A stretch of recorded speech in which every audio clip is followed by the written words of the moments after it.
I realized there are unique, outrageous acts of love that can be committed by me and me alone, and that is the unique purpose, obligation, joy, and responsibility. It's my ability to respond to reality. That's my outrageous act of love. A planetary awakening in love through a unique self-symphony. What a privilege it is to be part of this global community.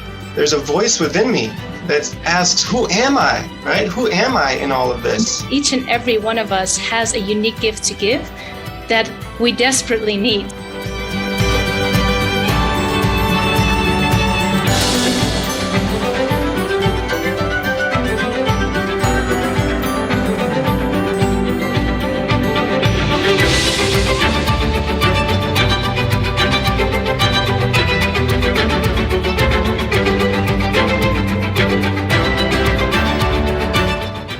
Welcome to the heart of the revolution, everyone. It is with deep joy that we are together today in one mountain, many paths.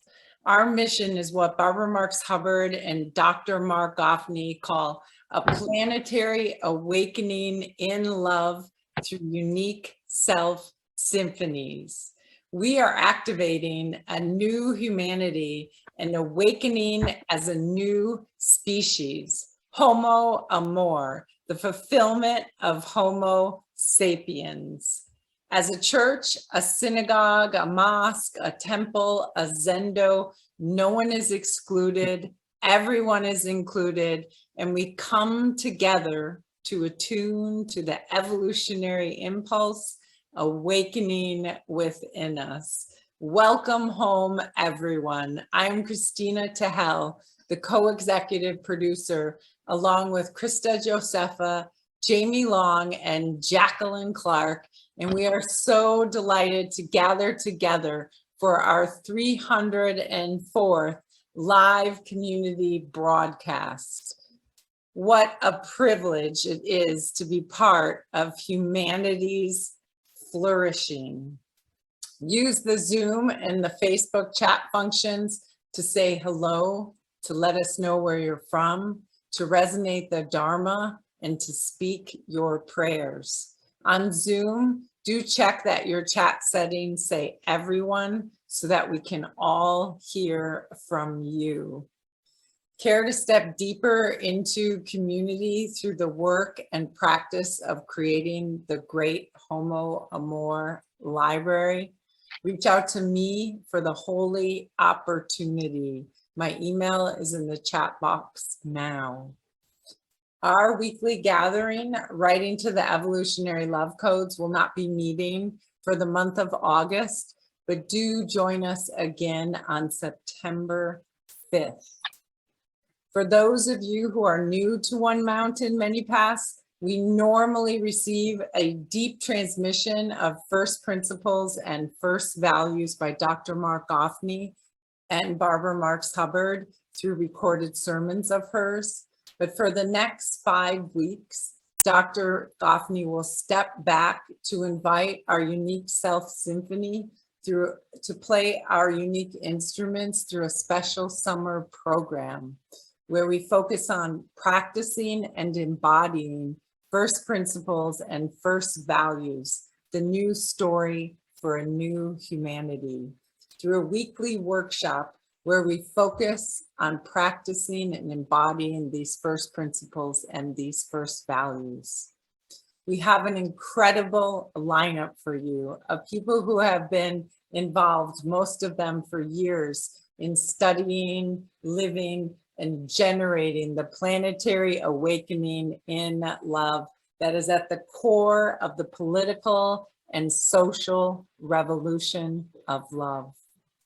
Of course, we will miss Dr. Goffney as we hold him close to our hearts and bless him in this sacred time of traveling through Europe for our yearly Outrageous Love Festival.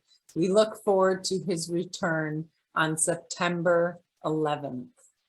What to expect today?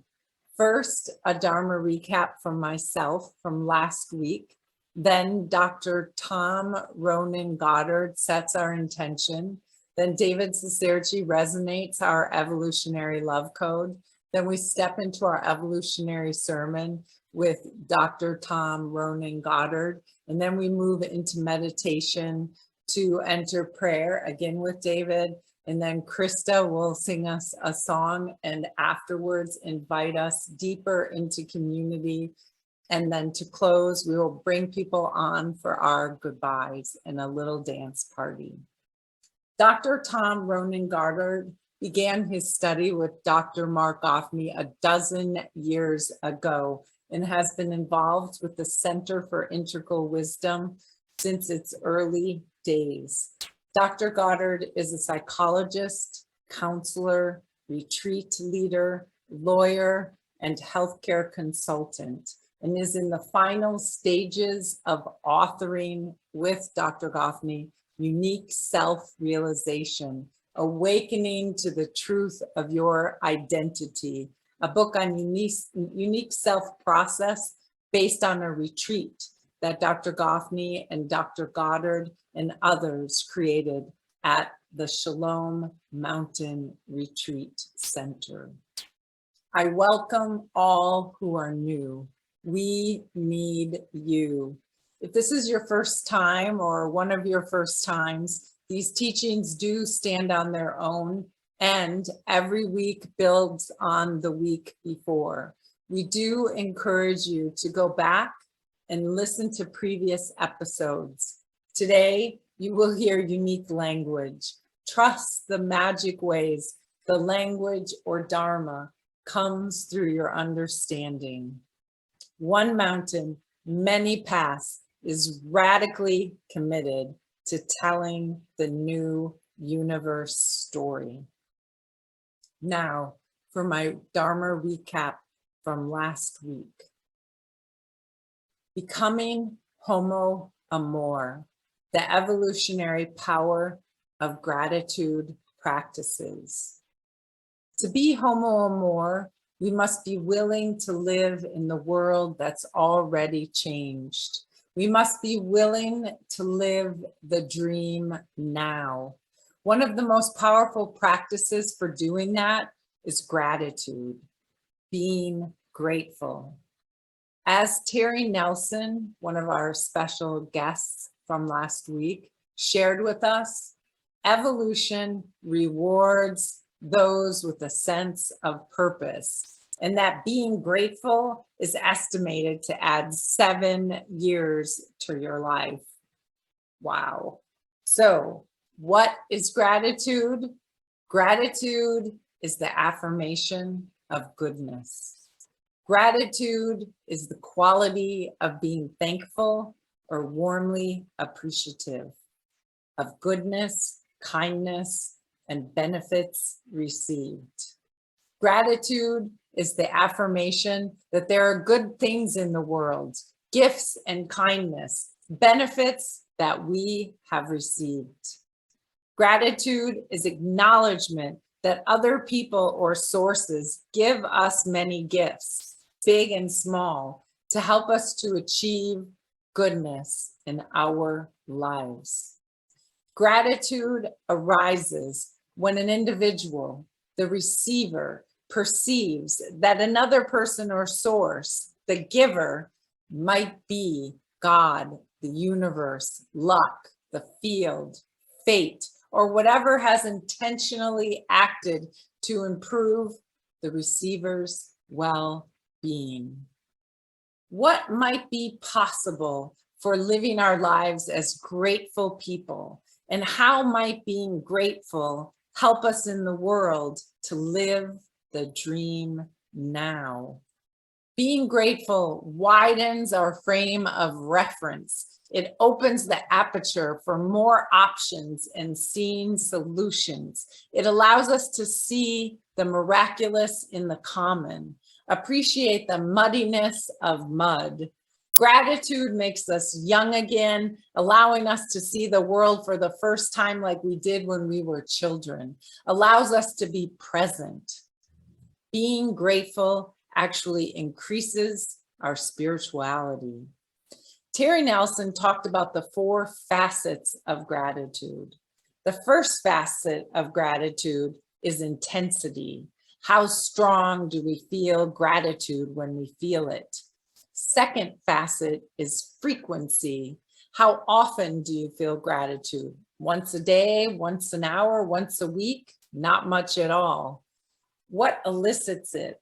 Big or little things? Third facet of gratitude is span.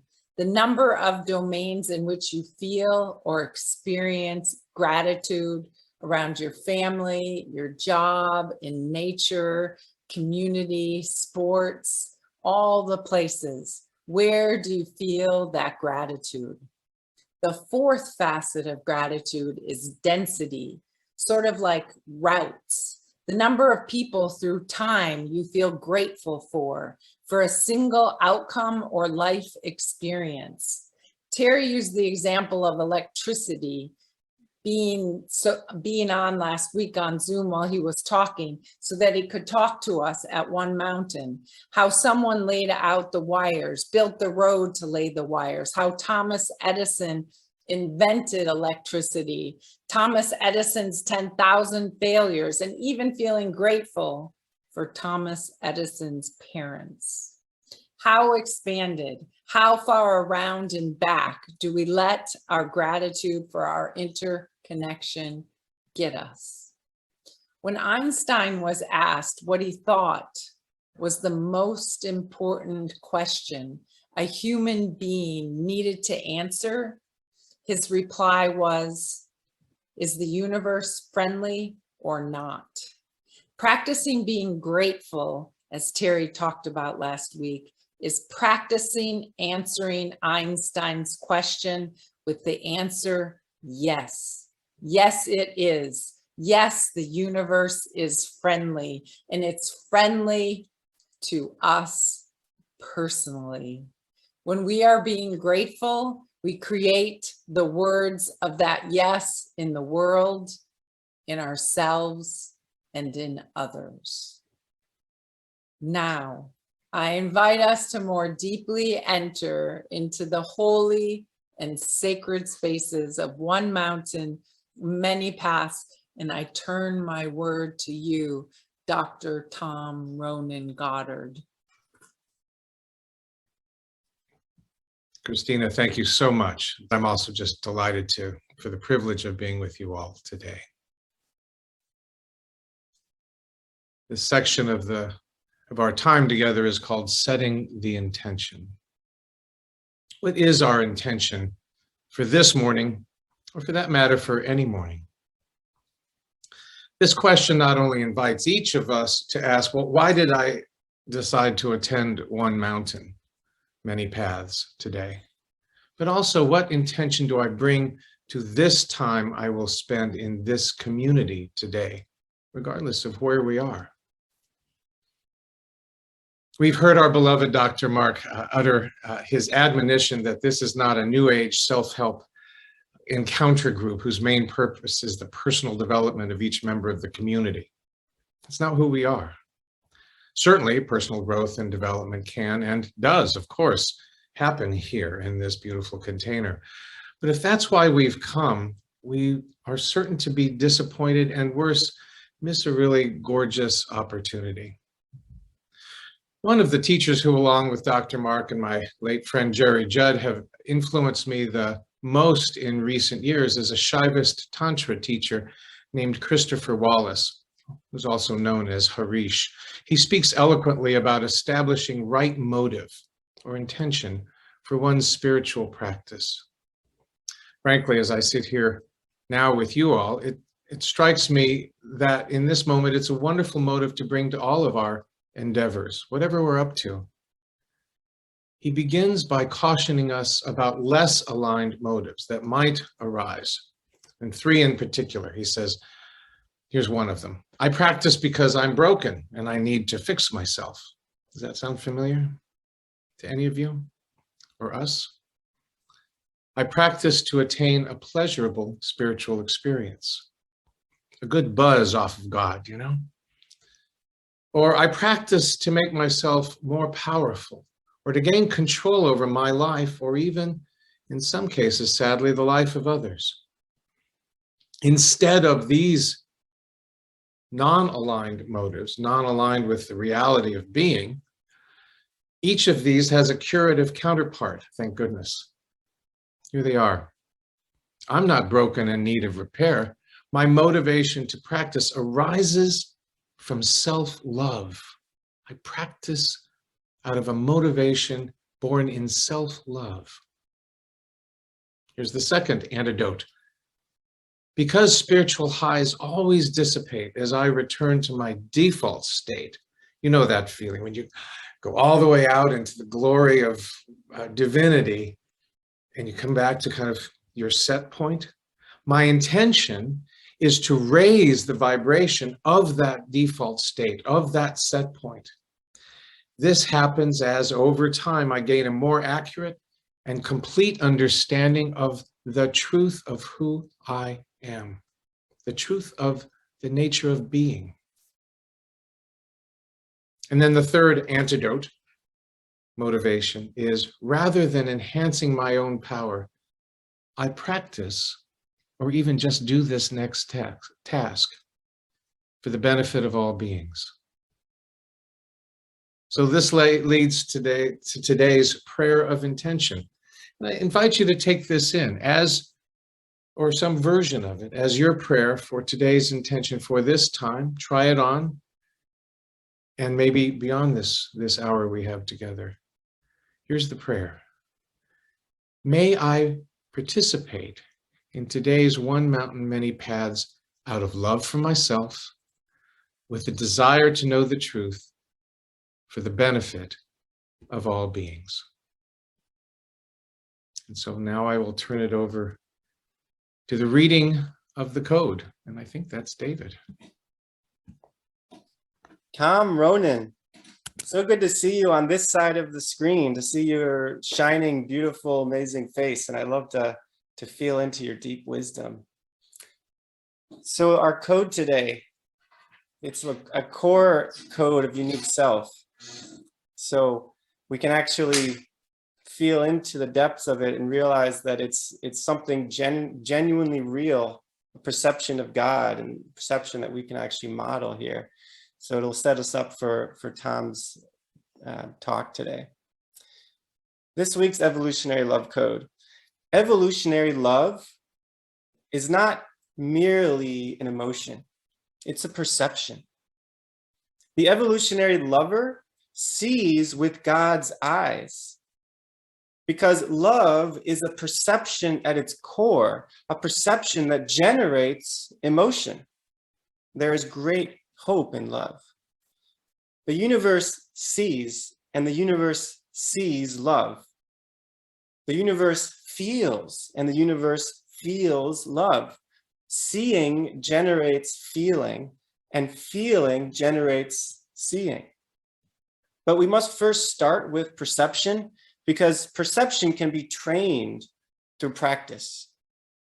Human love is a unique self-perception. Self-love is a perception of one's own unique self. And with that, I turn my word back to you, Tom Ronan. Thank you so much, David. That was beautiful reading of this core code that we've been with for a while.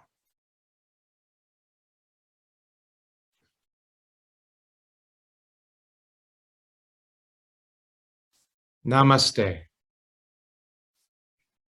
Let's try that again. Bow with me. Namaste.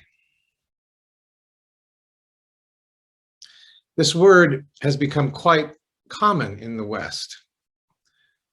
It's so common that you might think we know what it actually means. You know, as it turns out, you know, around my household, going all the way back to my family of origin, there's an addiction to etymology, to the origin of words. And so as I was preparing this talk about the evolution of the word namaste, I looked at it, and it was a little surprising to me. It's a very simple word. It means bow to you. I bow to you. So I bow to you. But many of us have heard lots of other meanings for this word that's now becoming nearly universal. And, in some parts of the corners of the world, it's simply hello, namaste, hola, aloha, ciao. In other parts of the world or communities, it's a bow to the divine. When I first heard the word namaste, I was told that it means the divine in me bows to the divine in you. And I've also heard it this way, and this is the launching pad for this morning or afternoon or evening's conversation. The divine in me sees the divine in you. The divine in me sees the divine in you. We've come a long way from simply, I bow to you. I kind of like that last version, the seeing version, because seeing as an act of love is deeply ingrained in me and my worldview. Nearly half a century ago, my late friend Jerry Judd, the co-founder of the Shalom Retreat, Mountain Retreat Center, in which Mark has done a good bit of teaching, wrote in as the very first of his principles of loving this sentence: more than anything else, we want to love and be loved. Let's say that again. More than anything else, we want to love and be loved. Now, mind you, he wrote this very nearly a half a century ago. Decades later, having never met Jerry, our beloved Dr. Mark wrote in his book, The Mystery of Love, this sentence: in the end, we all want so desperately and deservedly to see and be seen. And I'll say that again. I love this sentence. In the end, we all want so desperately and deservedly to see and be seen, to see and be seen. As you can imagine, when these two men, my primary spiritual teachers, both of them met, there was an easy love and deep mutual respect. Whenever Mark would go to Shalom Mountain to teach, he would always make some detour, either before or after, to Jerry's place 2 hours west, just to spend time together. I was privileged to witness some of their gorgeous encounters and even discussions about rather holy topics. So you can understand with these shared perspectives that they came to independently of each other, that they saw eye to eye, and that's a deliberate use of the words. They saw eye to eye. So what about this notion that David articulated, that love is perception? Is it merely, as some folks suggest, my believing that there is a singular divine force or God, and therefore everybody I see has the spark of the divine? Everywhere I look, there's the divine, and it's one big blob of divinity. It seems to me that it is much more than that. It's much more than that, and must be much more than that. Love is a unique self-perception. It is, in fact, unique self-perception. But before I start talking about who I'm seeing, let me talk about how I'm seeing who is perceiving or seeing.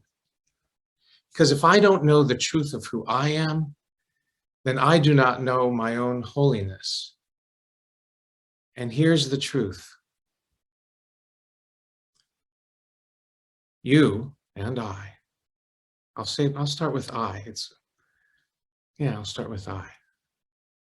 I am God, or Allah, or Elohim, or Shiva, or the All, or whatever word, whether you're theist or atheist or agnostic, you use to describe the biggest notion of creation that you can reach, whatever that word is.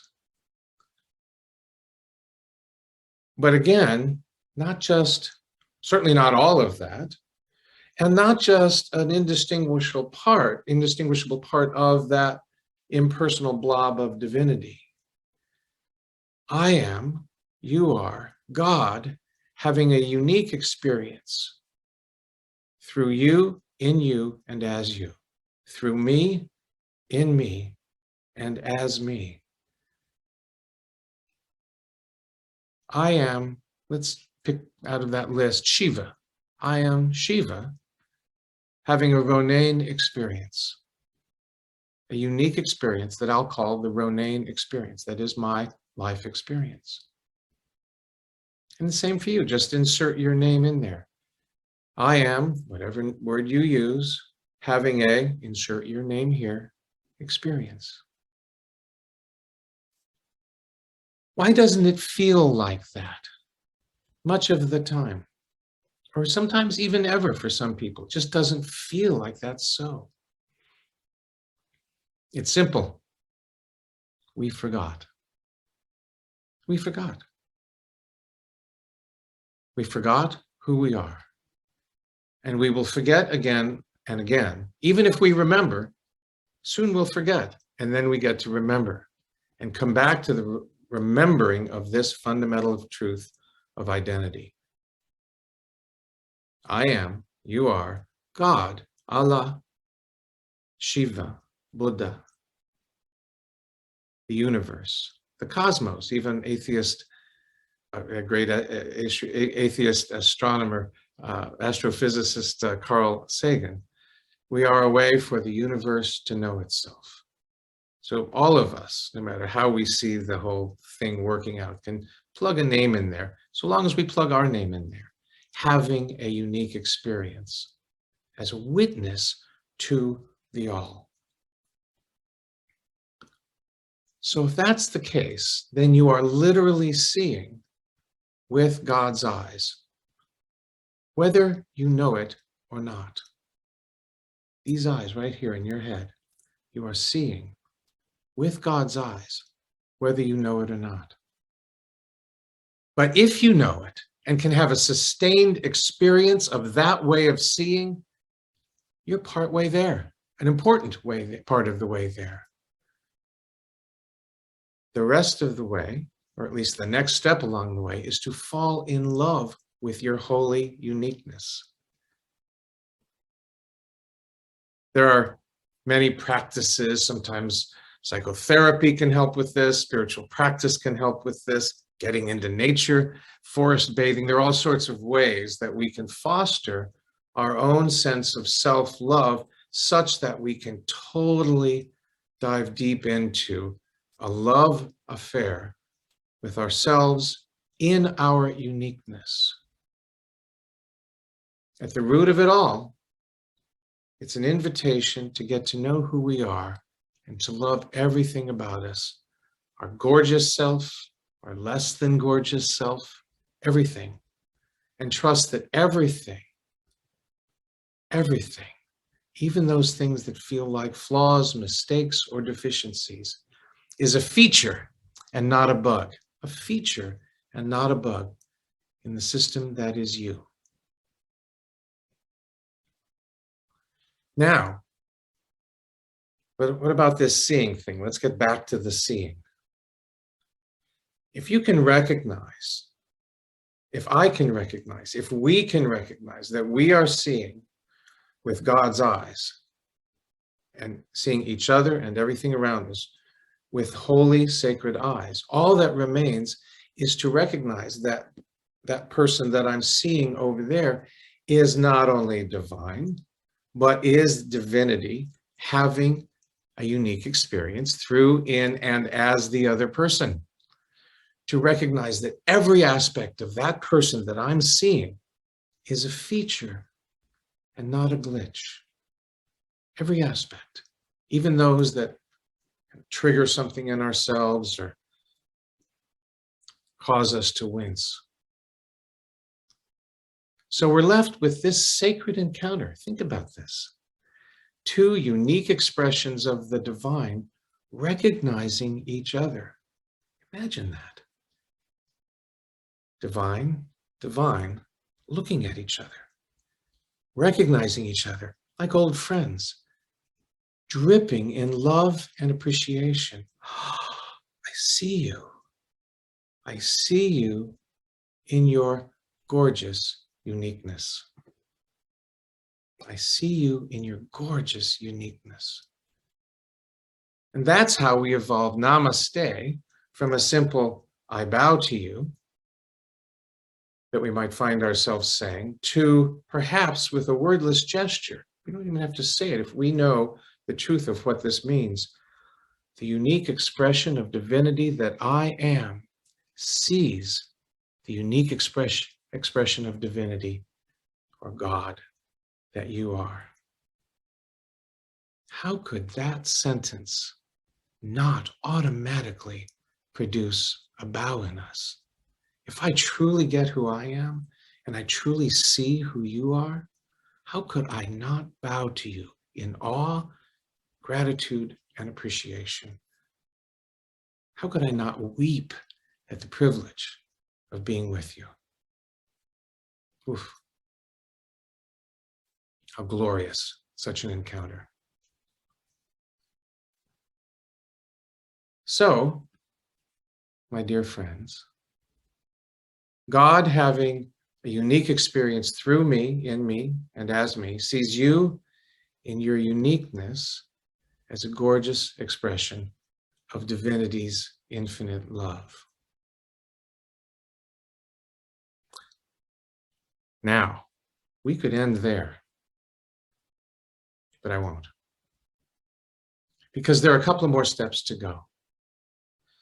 Let's use our imaginations and envision, I use that word consciously, envision with our mind's eye and our imagination a world in which what I've just described is a general practice among our fellow humans. Imagine this.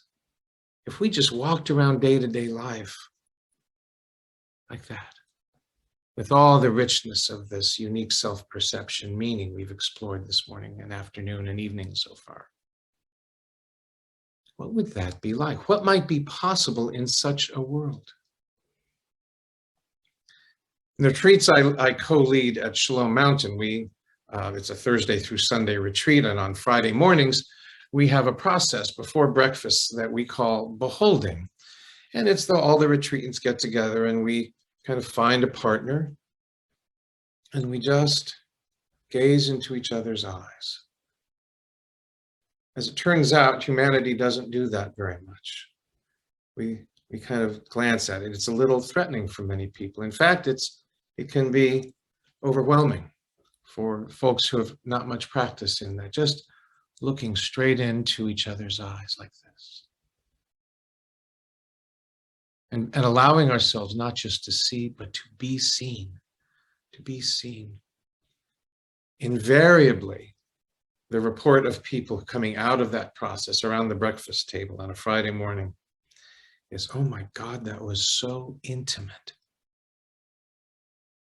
We often lose the juice of the word intimacy when we think about intimacy as being limited to the domain of sexuality.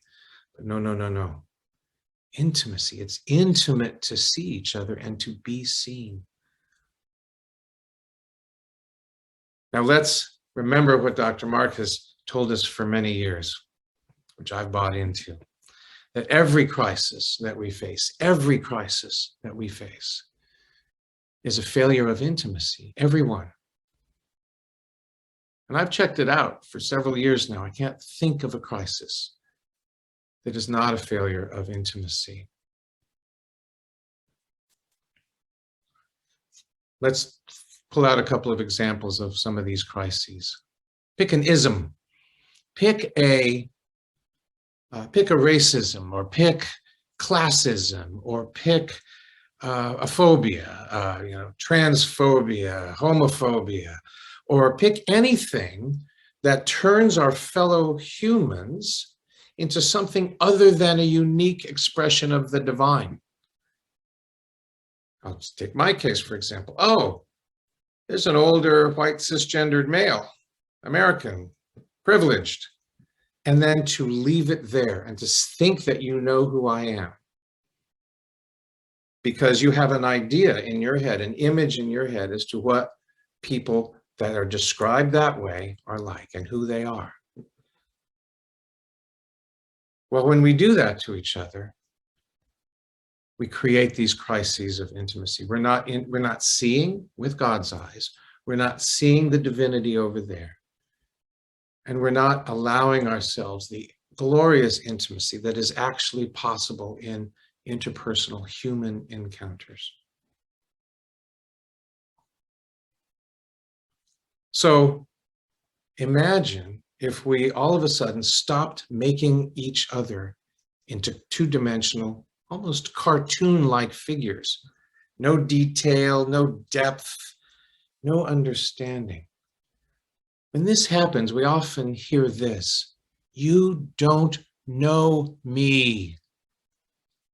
And it's a painful cry to hear. I heard it just this weekend. You don't know me. We also hear it in something like Black Lives Matter, or I've been erased. You erased me. Or you don't see me. Can you hear the pain in all of those sentences? And that's the world we live in, filled with that kind of crises, failures of intimacy. It's heartbreaking, really. If you put your ear to the ground and listen, those cries are from billions of us. And it's simply because, I would say, we don't see with our own uniqueness, we don't know our own identity, we therefore don't claim our divine eyes, and we don't see each other's divinity. Let's take it just one more step. What if we extend this bow, this namaste, not only to our fellow humans, but to all beings, and indeed all of creation? Let's slow that down. This is not just a human-to-human bow. What if we could see as unique expressions of the divine, every being, whether animal, plant, or fungus, or even mineral or cloud? Could humans with this perspective, imagine, could humans with this perspective that we've talked about today destroy vast swaths of rainforests and all of the creatures and life forms and even geological structures that are destroyed in the process? Would a human with this perspective wreak such havoc on the lungs of the planet? Or would humans with this perspective see no connection between their personal lifestyle choices, what food we eat, how we consume, how we get around the world, between those choices and the well-being of other unique expressions of sacred all across the planet? It's inconceivable, isn't it? If I could actually allow myself to open up with God's eyes to see the divinity in somebody on a small South Pacific island that is in danger of disappearing entirely from the planet, the homes of hundreds or thousands of people, and not care because they're just, well, they can move. Really? That's such a dismissal of the sacred, of the unique. It's turning a human being and all of the other life forms into a cartoon that we can just say, all right, move from that island to that mainland and you'll be fine. We couldn't do it if we adopted this holy perspective. What I can imagine in my mind's eye is a path in which all of us can say namaste every day, all day, to all of creation, to each other, to our rainforests, to the amazing galaxies that the Webb telescope is revealing to us that we've never seen before with such clarity. I just bow. Why? because I love myself, because it's the truth of reality, and because it's for the benefit of all of us. That to me is what it is to bring heaven down here, and to bring in what Dr. Mark talked to us about quite recently. It's one way of how I hear Dr. Mark when he invites us to live the dream here and now, to imagine that world where we get to bring heaven down here. We can go to prayer if we want. We can go to prayer. All right. Thank you, Tom. I love that you've asked us to use our imagination. You kept asking the question, what if we could actually see with God's eyes? I mean, I felt my own perception expand as you were talking. And so now what we're doing at this point is we're actually going to practice what Tom has invited us into. We're going to practice our meditation to enter prayer, because what is prayer? Prayer is a way that we train our perception to see with God's eyes. Right? But the prayer that we do at One Mountain, Many Paths is not to the old-fashioned God that's sort of this bearded man in the sky, a cosmic vending machine that gives us something when we put in a prayer, right? Prayer is actually to the three persons of God, three perspectives of God, these fundamental perspectives that we can train to actually see with God's eyes, see the beauty in all that is, see the uniqueness, as Tom was pointing out, of all beings, right? And so we actually see God in a third person as the dazzling rainforest that Tom mentioned out. So if we actually can give ourselves a moment just to picture something that you've seen, something that you've read, something that you've learned about, that just expands your mind, your heart, your entire being. Something that actually you're in front of a mountain vista. So let's actually find something that we've experienced that opens up our perception to all that is, to a larger field of value. Maybe it's the beautiful rainforest, or a meteor shower, or we look up at the stars at night and we're just blown away. Okay, that's God in the third person. But we can also go to God in the first person. We realize that all the dazzling beauty, the complexity, the love that binds all things, it actually lives in us. The eros that has evolved all of reality from quarks to culture and has brought us all, from nothing basically to where we are today, that lives in us. And so we can actually look within at God in the first person, actually experience ourselves as I am God. I am a unique expression of the infinity of intimacy. I'm a unique configuration of intimacy. So we can look in at our heart, feel it pulsating as the pulsating yearning of the cosmos, of God, for more love, for more goodness, for more truth, for more beauty. Breathe into that. The perception of our own uniqueness. And we can turn toward God in the second person, God who is the infinity of intimacy. And actually, what we'll do in order to access this, I'd love to invite us all again into our imagination, but imagine that you're actually sitting in front of a beloved, someone that you are madly in love with, that you've fallen in love with. So you can close your eyes right now and actually imagine that person sitting right in front of you. That's just someone that's loving you madly, feeling that the ecstatic bliss that when they look into your eyes, they see your personhood. Feel into the heart open, the tears swelling in their face. They're vibrating with love for you. Now double that feeling, magnify it, triple it, exponentialize it. That feeling that person sees you in all of your beauty and all of your uniqueness.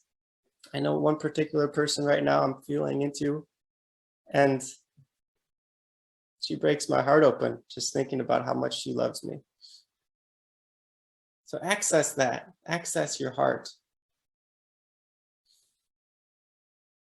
Now they're gazing in your eyes, right? That person actually is experiencing what God is experiencing. That love that moves throughout the cosmos is actually the way God sees you and me right now. So imagine that beloved right in front of you saying, tell me everything.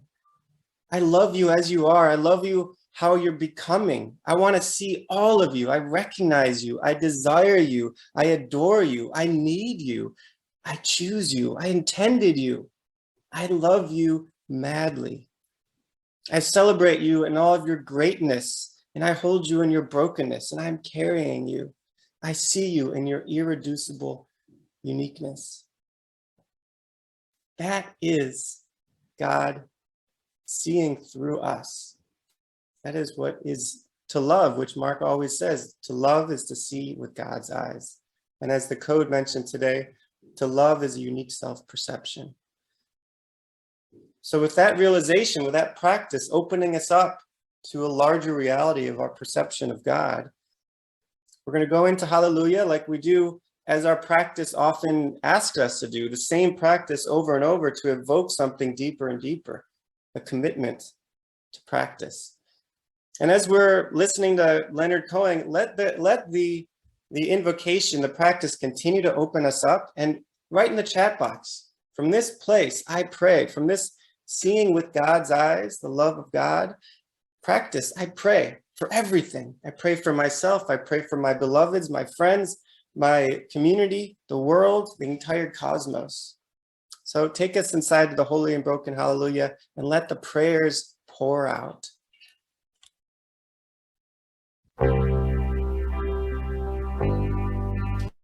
Now I've heard there was a secret chord that David played and it pleased the Lord. But you don't really care for music, do you? It goes like this: the fourth, the fifth, the minor fall, the major lift, the baffled king composing hallelujah.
I did my best. It wasn't much.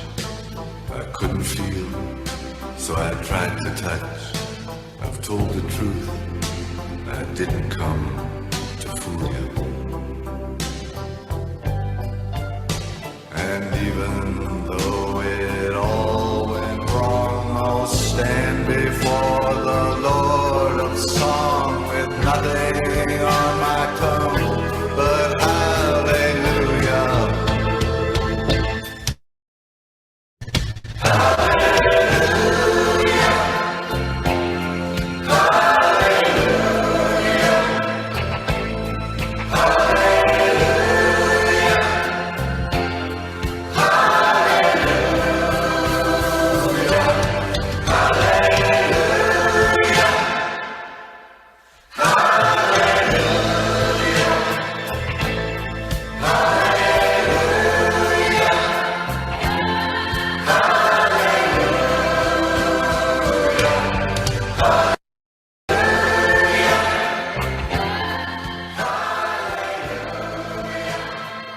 Yes, I love these prayers. I'm just going to speak out 3 of them, and then I'll turn it to Tom to introduce the next, to bring us home. So Tom, Terry, I pray that I extend namaste to all of creation. Carol, I pray for a world filled with an open-eyed humanity that feels intimacy shared by all that is. Yes. Rezvan, I pray for intimate connection among all beings. Beautiful. Renee, yes. Amen to all these prayers. And we're just going to lift them all up and synergize together. So Tom, take us into the final lap here. What a beautiful meditation you led us in. Thank you. And I loved your heart filling the space in that meditation. It's quite beautiful. In one of the many wisdom schools I attended that Dr. Mark led at Shalom Mountain, he taught a beautiful chant that I want to start and then turn it off to the more beautiful voice of our beloved Krista. But it's Hinach Yafa Rayati, Hinach Yafa. Behold, you are beautiful, beloved. Behold, behold. Hinach Yafa Rayati, Hinach Yafa. Hinach Yafa Rayati, Hinach Yafa, Hinach Yafa Rayati, Hinach Yafa, Hinach Yafa Rayati, Hinach Yafa, Hinach Yafa Rayati. Hinach Yafa, Hinach Yafa Rayati, Hinach Yafa, Hinach Yafa Rayati, Hinach Yafa, Hinach Yafa Rayati. Hinach Yafa. Behold, you are beautiful, beloved. Behold, behold. Behold, you are beautiful, beloved. Behold, behold. Behold, you are beautiful, beloved. Behold, behold. Behold, you are beautiful, beloved. Behold, behold. As we're singing, let's sing together. We're all invited to upgrade as panelists, so you can slowly see people here appearing on the screen, and you can take me off the spotlight and turn on the gallery view so we can all see each other and feel each other. And we're going to sing this once or twice maybe in this space, and I want to ask you to stay muted but to sing with me as loud as you can. Behold, you are beautiful, beloved.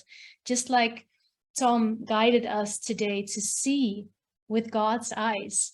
And I'm right now here at the Outrageous Love Festival, missing all of you who are not here.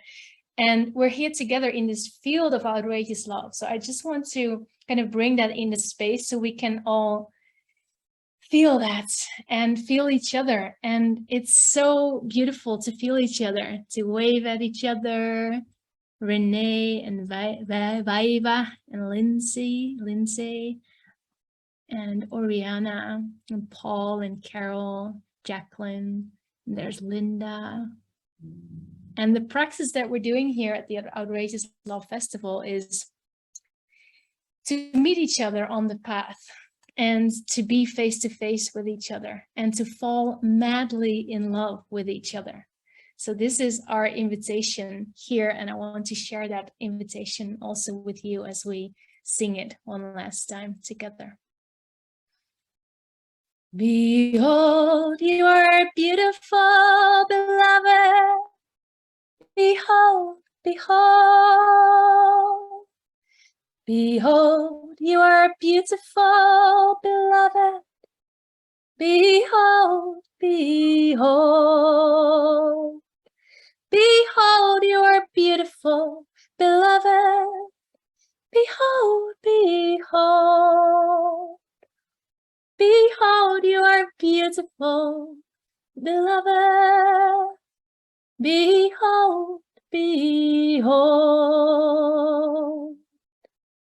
And let's just do it one more time. Most soft and tender.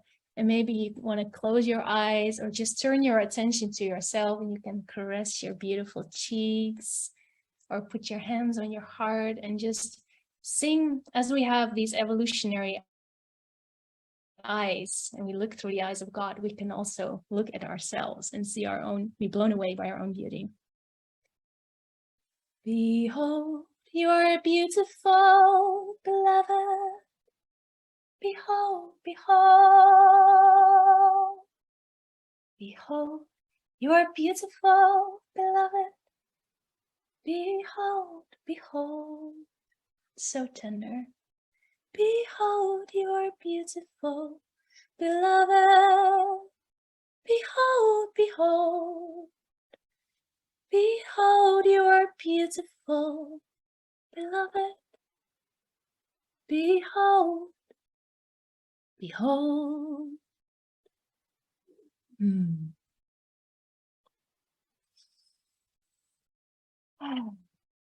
And we breathe that all into our hearts so every cell in our body can remember and be filled with outrageous love. With so much gratitude for this amazing journey that you took us on today, Tom. I feel this deep embodiment of outrageous love coming through you as you are speaking your words, your invitations, so grounded and present and expanded. You just open up this whole field for us. So I'm very grateful for that. And of course, we are in gratitude of our amazing teacher, Dr. Mark Gaffney, who is blowing us away here at the festival again, and who has created this amazing space here, One Mountain, Many Paths, together with Barbara Marx Hubbard. So we honor Dr. Mark Gaffney, and like Christina said in the beginning, he will return with us on September 11th. And so the next week we're going to continue this amazing journey of people either stepping into leadership for the first time, or like Terry and Tom with so much experience taking us on this journey. So next week we will have the privilege and honor again to take another step with Dr. Tom Ronan. So please be there live. I'm super looking forward to be together again.